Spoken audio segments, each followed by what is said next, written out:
Langkah aku masuk, maka akan hancur tubuhku. Saat dimana Rasulullah masuk, jubah beliau, imamah beliau, sorban beliau yang bukan diciptakan oleh Allah, mendapatkan kemuliaan dari Allah, berjumpa dengan Allah.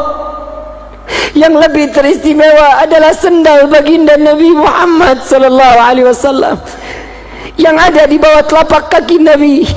Kenapa beliau tidak terbakar? Kenapa jubah tidak terbakar? Kenapa imamah tidak terbakar? Kenapa sandal tidak terbakar?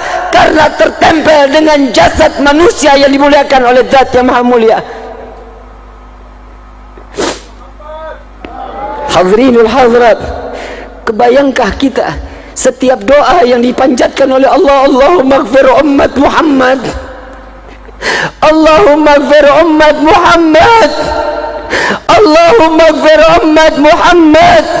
Kita yang buat dosa, Nabi yang meminta ampun kepada Allah, kita yang ada di dalam hati. Kebayang seandainya kita satu persatu hatinya terletak di dalam hati Nabi, wallahi haram neraka untuk kita. Dekati Nabi Muhammad, cari perhatian dengan Nabi. Andai saja kita seluruh ada di dalam hati Nabi Muhammad, maka akan senang di dunia dan akan senang di akhirat.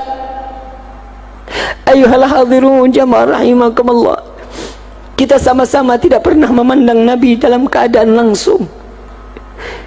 Lebih mulia ular yang memaksa ingin berjumpa dengan Nabi karena dia izin kepada Allah. Saat Sayyidina Abu Bakar dan Rasulullah berada di Jabal Nur, saat itu Rasulullah SAW ingin tertidur karena lelahnya Nabi. Ya Abu Bakar, izinkan aku tertidur di pahamu. Sebelum Nabi masuk ke dalam gua, semua lubang ditutupi. Semua lubang, khawatir ada binatang yang buas menyakiti Nabi Muhammad SAW.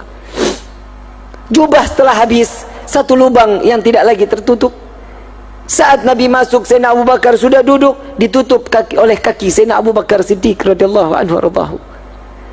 Tatkala Nabi dalam keadaan tertidur, mulai sengatan demi sengatan yang berbisa, di mana sengatan tersebut dari ular padang pasir yang sangat amat berbisa.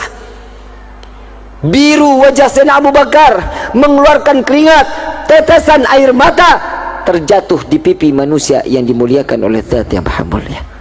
Terbangun Rasulullah, ya Abu Bakar, apakah engkau sakit? Beratnya kepalaku? Tidak ya Rasulullah, kakiku tersengat oleh bisa. Sepertinya ada ular ya Rasulullah. Coba halangi, angkat kakimu. Begitu diangkat terlihat hancur kaki Sayyidina Abu Bakar Siddiq. Sampai di dalam riwayat tulang kaki Sayyidina Abu Bakar terlihat. Logika, ular sekali gigit jalan, tidak akan pernah berulang-ulang kali, tidak. Tapi ular tersebut menghancurkan daging daripada Sayyidina Abu Bakar Siddiq radhiyallahu anhu warḍahu. Dengan mukjizat Nabi, diambil ludah Nabi, diseka daripada luka Sayyidina Abu Bakar Siddiq. Lalu ular ini keluar di hadapan Nabi sallallahu alaihi wasallam. Lalu Nabi mendengar. Saat itu Nabi tersenyum, ya Abu Bakar, ular ini tidak ada niat untuk menyakitiku. Dia izin kepada Allah, hanya ingin memandang wajahku. Ular jauh lebih mulia pandangan pernah memandang Nabi Muhammad SAW. Bagaimana dengan kita yang merindukan Nabi? Ini acara seperti ini yang terus mengaitkan kita dengan Nabi Muhammad SAW.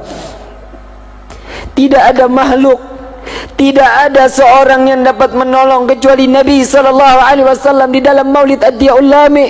Ya Rabbi salli ala Muhammad habibika syafi'il musyafa', yang pertolongannya akan diterima dan akan ditolong oleh yang Maha Penolong. Saat kita berbondong-bondong di padang mahsyar, nabi-nabi lain tidak dapat. Nafsi nafsi, nafsi nafsi, dirimu sendiri, diri